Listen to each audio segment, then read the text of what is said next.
Bismillah. Cette journée se déroulait de mieux en mieux. Rick s'était levé de très bonne heure, il avait rêvé de Sarah, et il continuait de penser à elle tandis qu'il regardait le soleil se lever sur le port. Il ne prit pas le temps d'avaler un petit déjeuner, mais juste avant d'arriver à l'hôpital, il s'arrêta dans un fast-food pour acheter des pains briochés et des frites. Certes, ce n'était pas là une nourriture très saine, mais Josh semblait traverser une mauvaise passe depuis 2 jours, et Rick espérait qu'il retrouverait un peu d'appétit en découvrant ce qu'il lui apportait. Il avait vu juste, le petit garçon prit plusieurs bouchées d'un des pains briochés et mangeait quelques frites. Sarah paraissait si heureuse que Rick ne pouvait s'empêcher de sourire comme un idiot chaque fois qu'il la regardait. Depuis ce qui s'était passé leur veille dans la petite chambre de garde, toute tension entre eux avait disparu. Lorsqu'ils se retrouvaient ensemble au chevet de Josh, l'atmosphère qui régnait dans la pièce était complètement différente, positive et sereine. La veille, à 2 reprises, ils avaient pris un café et étaient allés déjeuner ensemble à la cafétéria de l'hôpital. Ils en avaient profité pour se livrer à quelques caresses furtives et échanger des baisers dans l'ascenseur. D'un accord tacite, ils préféraient garder secrète leur liaison afin qu'elle n'affecte en rien leur rapport avec Josh. Ils avaient toujours à l'esprit le petit garçon qui les avait réunis, mais qui rendait aussi plus compliquée leur nouvelle relation. Ils parlaient très souvent de lui, ils se demandaient comment il se sentait, ce que signifiaient les résultats de ses derniers tests, ce qu'il pourrait faire pour le distraire. « Qu'est-il arrivé au chien ?» avait demandé Sarah pendant leur déjeuner de la veille. « Était-il encore devant ta porte ?» Rick avait secoué la tête. « Non, je ne l'ai pas revu, désolé. » Il avait vu son regard déçu, mais n'avait rien ajouté. Aujourd'hui, il lui dirait. Plus tard, il devait d'abord se rendre auprès de Simon. Quand Rick pénétra dans la chambre de son jeune patient, une heureuse nouvelle l'attendait. L'état de l'adolescent s'était considérablement amélioré. Il a ouvert les yeux, annonça sa mère. Il a serré ma main et, étranglé par l'émotion, elle se tut. Ce fut le père qui prit le relais. Et il a dit maman, précisa-t-il. Il l'a reconnu et il peut parler. Il est en train de sortir du coma, n'est-ce pas, docteur? Cela m'en a tout l'air. Rick inspira profondément, heureux de pouvoir partager leur joie. Il passa un moment avec Simon, qui s'était rendormi profondément. Cette fois, tout laissait espérer qu'il allait s'en sortir, même s'il était évident que ce ne serait ni facile ni rapide. Il poursuivit sa tournée dans les chambres de ses patients et assura ensuite ses consultations, sachant que le meilleur moment de sa journée restait à venir. En fin d'après-midi, il se rendit dans la chambre de Josh. L'enfant ouvrit de grands yeux en voyant ce que Rick avait apporté avec lui. « Pour qui est-ce » demanda-t-il. « Pour toi » répondit Rick en faisant pivoter le fauteuil roulant. « J'ai pensé que tu avais peut-être envie de voir autre chose que ces 4 murs. » Sarah prit un air horrifié. « Il ne peut pas quitter cette pièce. » « Il en a la permission, » assura Rick. « Il devra porter une blouse, un masque et des gants de protection. Et nous sommes tenus d'éviter les endroits bondés. Cela fait un bon moment maintenant qu'il est à l'isolement. Un peu de stimulation ne peut que lui faire du bien. Enfin, s'il en a envie. Qu'en penses-tu, bonhomme » demanda-t-il en se tournant vers Josh. L'enfant était déjà prêt à sauter de son lit. « Où allons-nous » ? C'est une surprise. Sarah paraissait presque aussi indécise qu'au moment où Rick lui avait proposé de faire l'amour. Il lui sourit sans la quitter des yeux, espérant qu'elle lirait le message qu'il lui a envoyé. « Fais-moi confiance. » Elle ne sourit pas, mais après avoir poussé un gros soupir, elle aida Josh à prendre place dans le fauteuil roulant et à mettre sa tenue de protection. Rick accrocha la poche de la transfusion à la perche fixée sur un côté du fauteuil roulant et glissa le Polaroid dans le panier placé derrière le siège. Il guida Sarah et Josh vers un ascenseur réservé au personnel. Lorsqu'ils arrivèrent au sous-sol, il poussa le fauteuil dans des couloirs déserts, passant devant le département des archives médicales et un atelier de prothèses. « Où allons-nous » demandait Josh de temps en temps. « Je veux te montrer quelque chose » répondait simplement Rick. Ils arrivèrent enfin devant un parking qui était destiné aux camions de livraison et aux véhicules nécessitant une arrivée discrète. Rick croisa les doigts, espérant de tout son cœur qu'aucun corbillard ne soit venu chercher le corps d'un patient décédé. Une grande baie vitrée permettait de voir le bas d'une rampe qui menait au rez-de-chaussée. Un 4x4 était garé là, avec Max assis derrière le volant. Dès que celui-ci les aperçut, il leur fit signe et, sautant de son siège, il se dirigea vers l'arrière du véhicule. Mais qu'est-ce que c'est murmura Sarah. J'aime le calme. Max ouvrit la porte arrière du 4x4. Une silhouette massive sauta alors sur le bitume. Oh s'exclama Josh en faisant mine de bondir de son fauteuil. Rick le retint par l'épaule. Mais je croyais qu'il avait disparu, s'écria Sarah. En fait, il avait été emmené à la fourrière, dit Rick. Josh et Sarah se tournèrent vers lui, attendant des explications.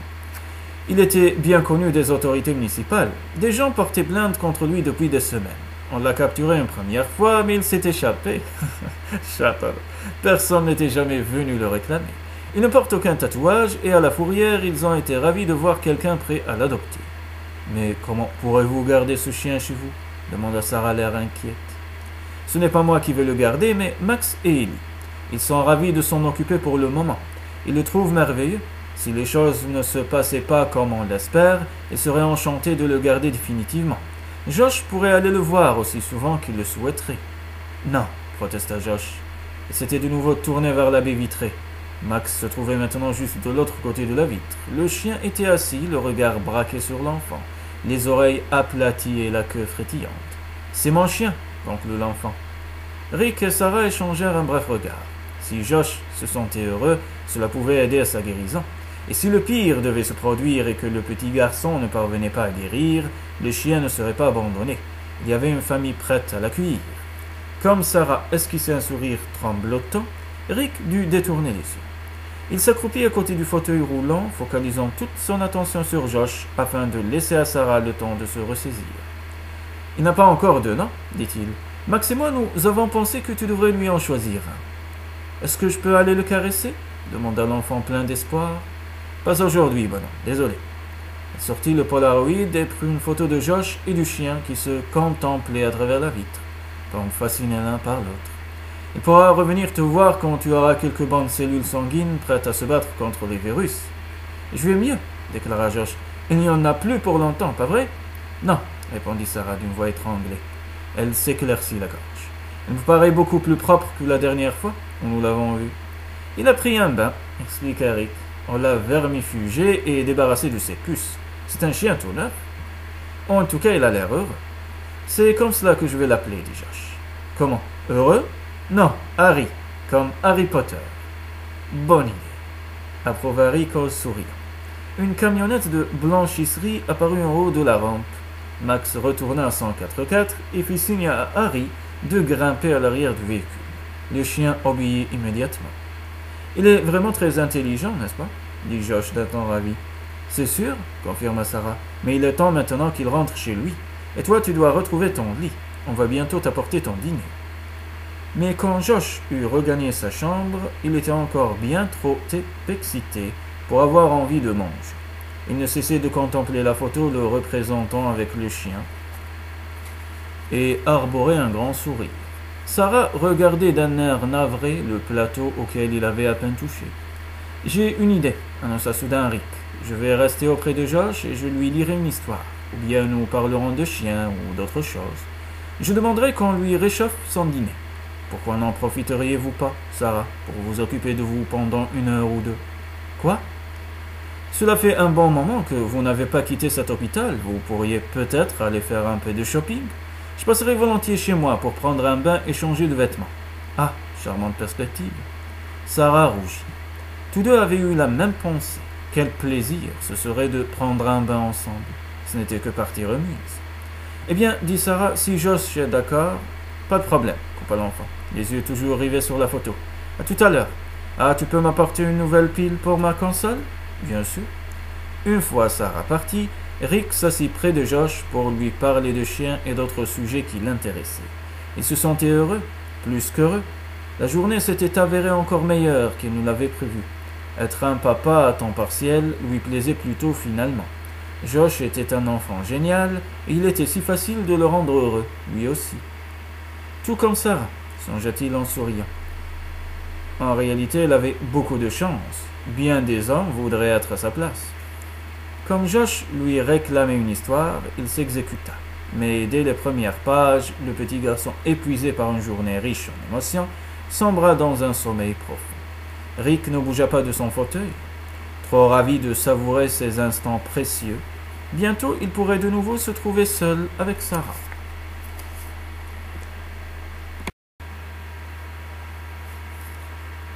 Peut-être serait-ce cette nuit.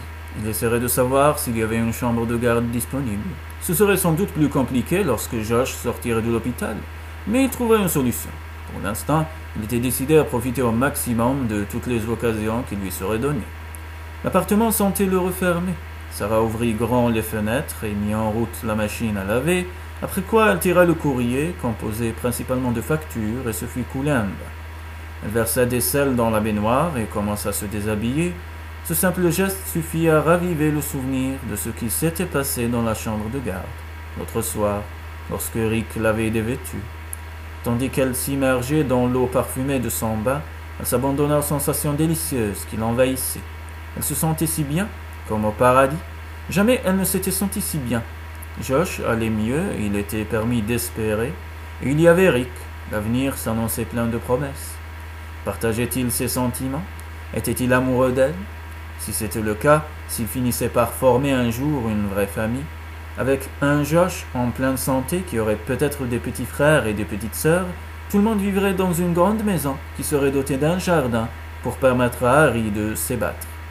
Ce serait idéal. Lorsque Sarah sortit de la baignoire, elle était complètement détendue, la tête encore remplie de ses rêves de bonheur. Elle s'essuya, mit ses plus jolis sous-vêtements et s'apprêtait à enfiler l'un de ses jeans, quand elle fit une pause. Rick l'avait-il jamais vue avec autre chose qu'un jean? À part bien sûr le jour du mariage de Max et Lily, où elle portait une robe longue. Mais cela ne comptait pas. C'était de l'histoire ancienne. Maintenant, à l'époque, jamais elle n'aurait cru se sentir un jour aussi heureuse. Elle se mit alors à fouiller dans sa garde-robe et trouva ce qu'elle cherchait. Une robe en tricot à manches longues qui la moulait étroitement jusqu'aux hanches pour s'évaser ensuite en corolle jusqu'aux genoux. C'était la tenue parfaite. Elle n'était pas d'une élégance exagérée, mais différait de ce qu'elle portait d'habitude. Elle voulut aussi changer de coiffure. Au lieu de garder la langue natte qu'elle avait coutume de porter dans le dos, elle brossa ses cheveux qu'elle laissa flotter librement comme une rivière dorée. Retenue simplement par deux fines nattes qui se rejoignaient sur la nuque, attachées par un petit clip orné de brillants. Se piquant en jeu, elle alla même jusqu'à se maquiller légèrement. En te voyant, n'importe qui penserait que tu vas à un rendez-vous galant, murmura-t-elle en s'adressant son reflet dans la glace. Elle esquissa un petit sourire discret, peut-être était-ce le cas. La robe fit son petit effet. Lorsque Sarah revint à l'hôpital, Rick l'enveloppa d'un regard brûlant, tandis que, de l'autre côté de la cloison vitrée, elle revêtait la blouse et le masque de protection. Appuyé sur ses oreillers, Josh, qui picorait distraitement dans son assiette, la regardait fixement, lui aussi. « Tu étais vraiment jolie, habillée comme cela, dit-il lorsqu'elle entra dans la chambre. N'est-ce pas? Ajouta-t-il en se tournant vers Rick. Oui, acquiesça celui-ci d'une voix enrouée. As-tu pensé à ma pile, Sarah? Oh non, désolé, Josh, j'ai complètement oublié. La boutique de l'hôpital est peut-être encore ouverte? Rick consulta sa montre. Il est 19h30, mais elle reste ouverte durant les visites du soir. Je peux y aller y faire un saut. Cathy entra dans la chambre. As-tu fini ton dîner, Josh? Demanda-t-elle. Elle regarda le plateau. Ah, je vois que tu as mangé un peu. Est-ce que quelqu'un a faim ici? Je suis affamé, répondirent en chœur Rick et Sarah. Ils se regardèrent et sourirent. Josh les observait. Vous pourriez emmener Sarah au restaurant? Suggéra-t-il en s'adressant à Rick. Parce qu'elle est très élégante ce soir. Rick détourna aussitôt les yeux et haussa les épaules. Tu crois que je devrais? Josh hocha la tête.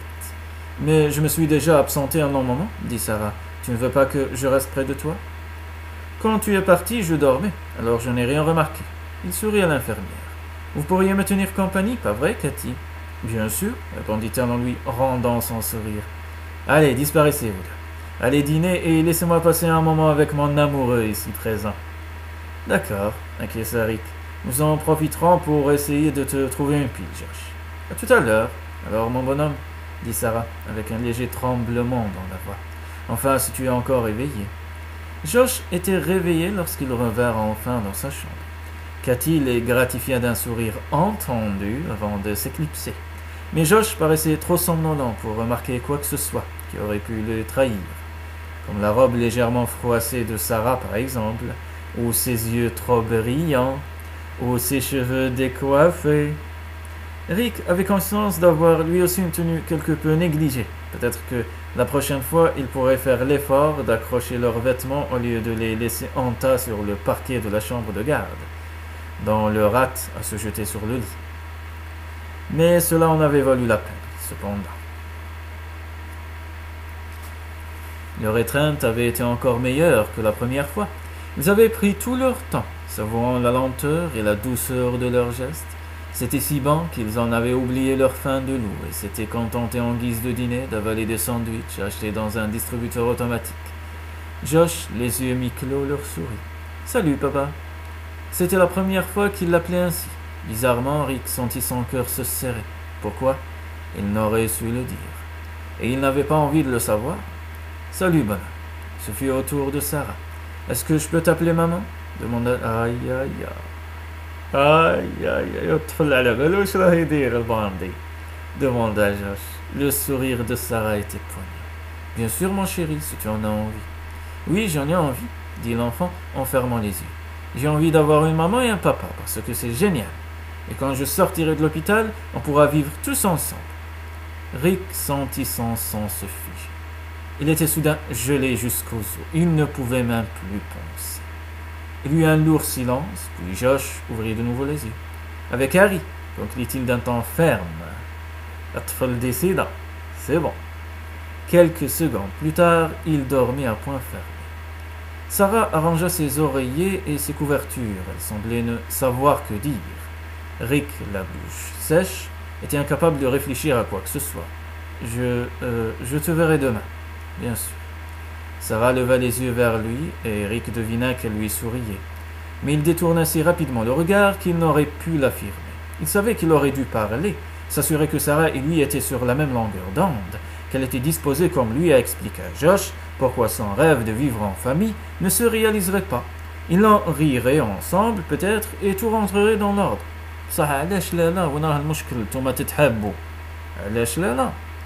Mais il ne trouva pas les mots pour le dire, ou plutôt il y en avait trop. Des mots qui se bousculaient dans sa tête, qui lui donnaient la sensation d'être pris au piège. Il devait s'en échapper à tout prix. Que je me calme. Mais comment le pourrais-je, Max? Josh croit que nous allons vivre tous ensemble, que je vais trouver une maison avec un jardin, que je serai là tous les jours, à lancer avec lui des bâtons à son chien. C'est un petit garçon, Rick. Il a dressé la liste de ses souhaits les plus chers. Il a mis en tête ce que les enfants désirent le plus, une famille. Je ne suis pas fait pour la vie de famille, tu le sais. Vraiment. À l'autre bout du fil, la voix semblait songeuse. Je sais que tu ne te voyais pas comme cela, mais les choses changent, non? La vie de famille n'est pas aussi horrible que tu le penses, vieux. En fait, je dois dire qu'elle offre bien des avantages. Rick ferma les yeux et s'allongea sur le canapé. Son antre de célibataire semblait avoir perdu de sa magie. Max ne lui était d'aucun secours. Il aurait dû s'y attendre. Son ami venait de se marier, il avait un bébé, une maison, un jardin, et il se sentait très heureux comme cela. Rick, tu es toujours là? Oui. Ne panique pas, c'est un enfant, ils disent toujours tout un tas de trucs. Ça aurait pu dire quelque chose, mon Dieu. Peut-être lui a-t-elle dit quelque chose, peut-être est-ce que pour cela qu'il s'est mis cette idée en tête? Je suis convaincu qu'elle n'en a rien fait, mais cela ne change rien de toute façon. C'est à toi de faire tes choix. Tu as dû t'habituer à beaucoup de choses en très peu de temps. Le ton de Max se fit plus léger. Ce n'était peut-être pas la meilleure idée que tu aies eue de te jeter aussi rapidement sur Sarah, mais j'avoue que je peux comprendre pourquoi c'est arrivé. Vous deux, vous êtes faits l'un pour l'autre. On sort ensemble, c'est tout. On prend du bon temps. Cela ne doit faire de mal à personne, surtout pas à Josh. Rick poussa une sorte de grognement.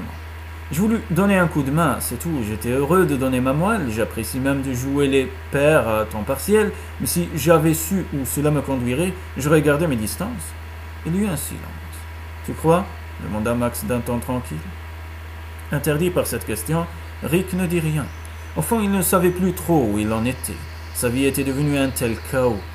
Le silence fut brisé par la sonnerie de son téléphone portable.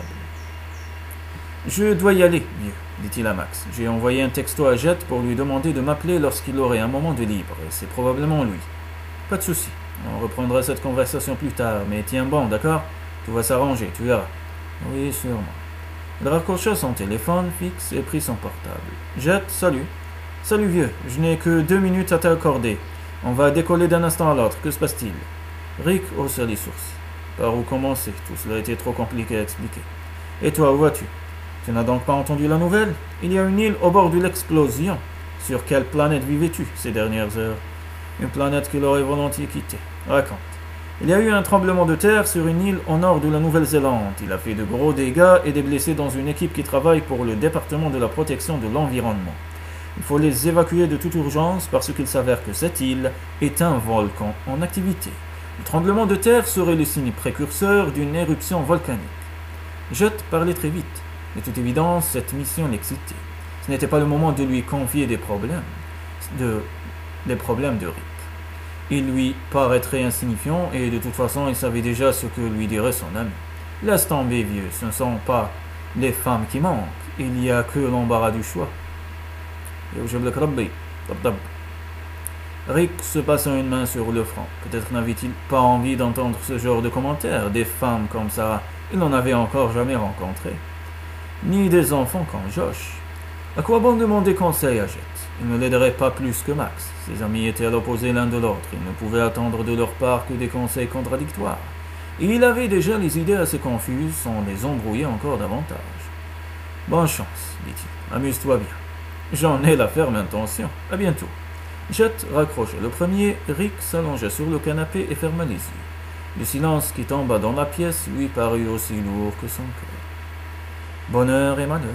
La face et le revers d'une même pièce, qui pouvait être retournée d'une chic note, juste comme cela. Sarah avait vu l'expression qui s'était affichée sur le visage de Rick, lorsque Josh avait exprimé tout haut son rêve, comme en écho à ses rêves à elle. Rick était devenu livide, il semblait pressé de fuir. Loin de Josh, loin d'elle, loin de tout projet de vie de famille. Et puis, comme si la situation n'était pas déjà suffisamment horrible, Josh s'était réveillé une heure ou deux plus tard et Sarah avait découvert que l'enfant avait de la fièvre.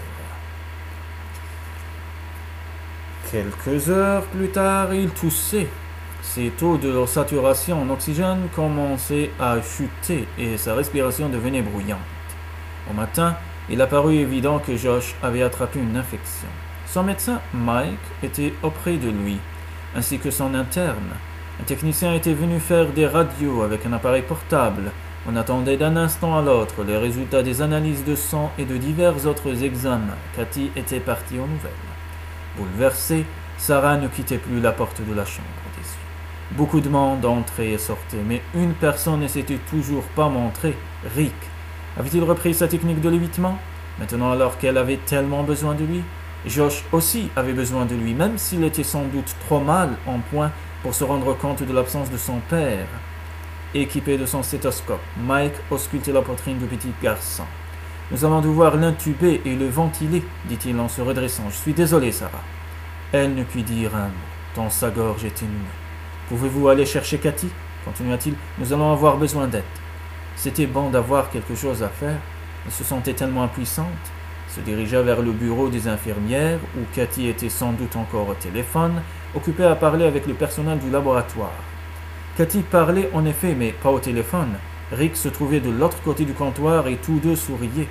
Sarah ralentit le pas. Comment pouvait-il être si détendu? Ne savait-il donc pas que le monde était en train de s'écrouler? Choquée par le sourire et l'attitude de Rick, elle se rappelait soudain la façon dont il l'avait regardé lorsqu'il l'avait vu pour la première fois, au mariage de Max et d'Ellie. Elle avait compris alors qu'il avait l'habitude d'obtenir ce qu'il voulait des femmes. Regardait-il Cathy de la même façon?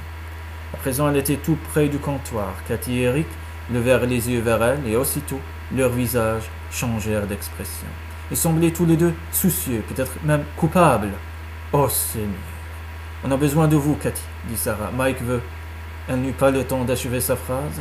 Un signal d'alarme retentit derrière le comptoir tandis qu'une lampe rouge s'allumait sur le mur. « Arrêt cardiaque !» s'écria Cathy. « Où est le chariot de réanimation ?» demanda brièvement Rick. « Ici. » Cathy prenait déjà le chariot rangé dans un coin du bureau. « Quelle chambre ?» Mais Cathy s'était précipitée dans le couloir. Sarah s'effaça pour la laisser passer tandis que Rick suivait l'infirmière au pas de course. Il prenait le chemin qu'elle venait de faire dans l'autre sens. Elle les vit s'arrêter devant une porte. Sa prière silencieuse était devenue inutile. Cette porte était celle de la chambre de Josh. Ya Rabbi ya Karim, ashfi al marda. Amin.